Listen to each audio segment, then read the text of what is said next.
You can mold mind the way you want.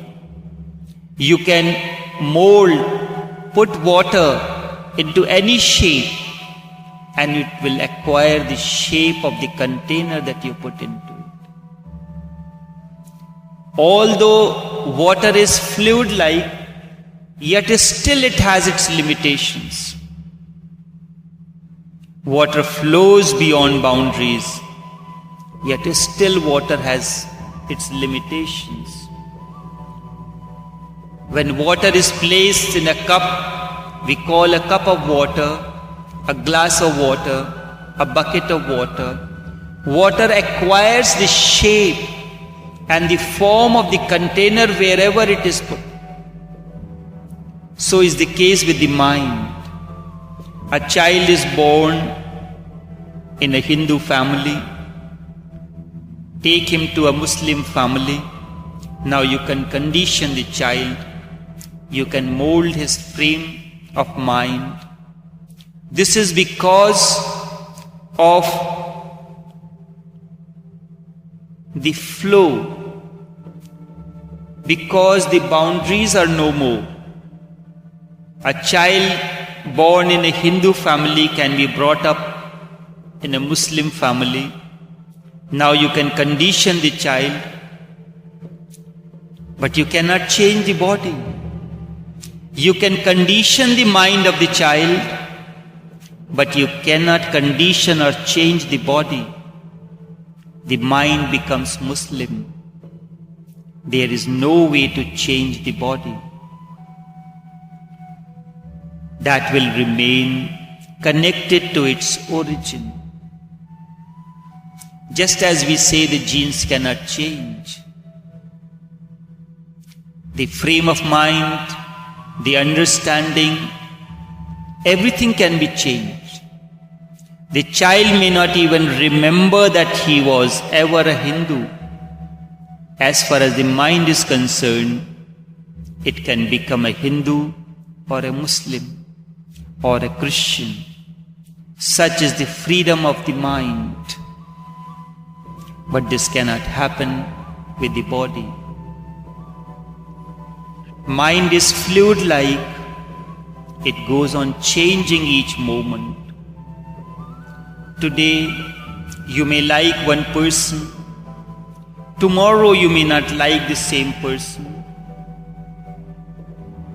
One who was the center of your life once, one without who sun never rose and never set in your life.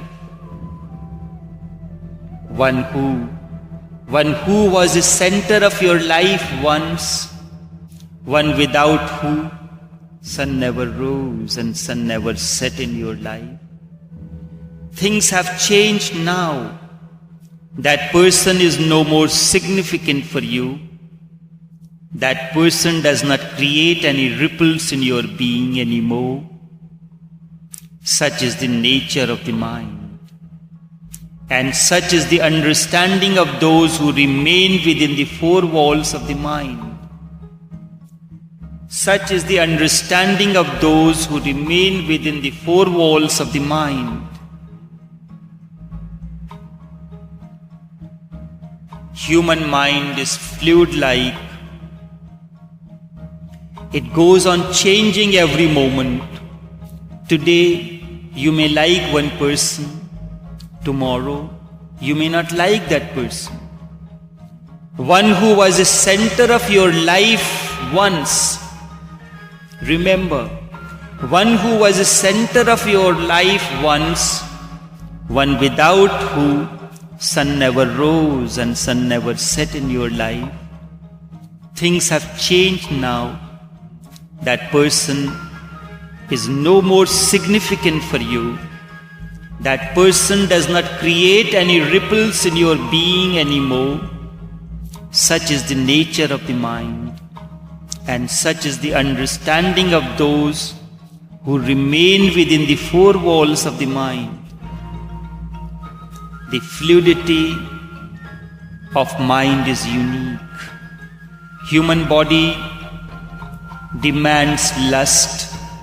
Mind requires love. However, the fluidity of mind is unique.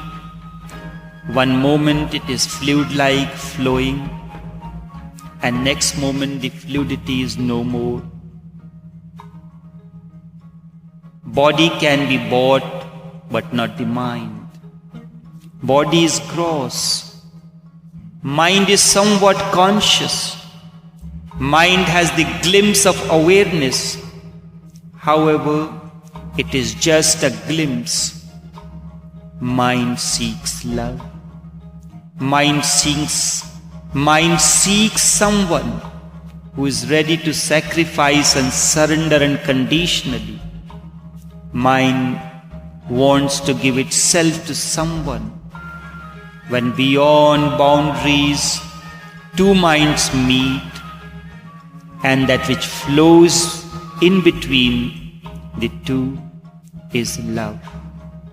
When beyond boundaries two minds meet, and that which flows between the two is love.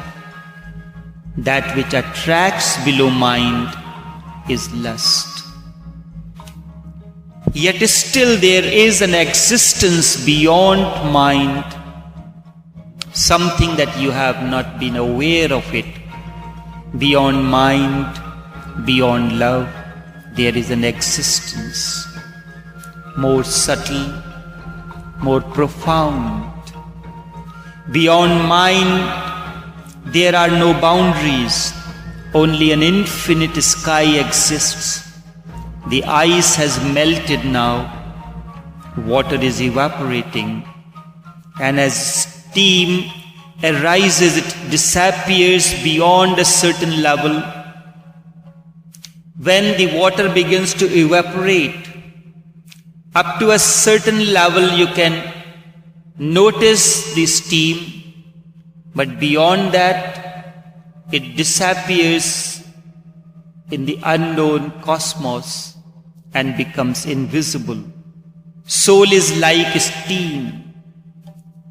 Up to a certain level, when it manifests as the gross level in the form of the body, you know it. You know it, you feel it when it flows at the level of the mind in the form of love. But beyond that, you know it not. Soul is like steam. You get the glimpse of it sometimes through the body and other times through the mind. However, these glimpses are only fading examples. Who can demand soul? The body demands another body. Body demands another body. This union is short-lived. So too mind seeks another mind. As compared to the body, the realm of mind is still deeper. Body seeks another body. The union is short-lived. Mind can go a little further. Mind even aspires to go a little far. Mind claims love to be eternal. If you really know love, you will come to know. Body may disappear, but love lives on. Why to seek that which is short-lived when there is darkness and all of a sudden there is lightning? Lightning is fragile and short-lived. And when amidst the dark night all of a sudden there is lightning, even those things that were not visible because of darkness becomes visible now. Lightning is fragile and short-lived, and after lightning, the darkness deepens. After lightning, darkness deepens. In the realm of sorrow, happiness comes for a fraction of the moment, and then the sorrow and suffering becomes even more intense.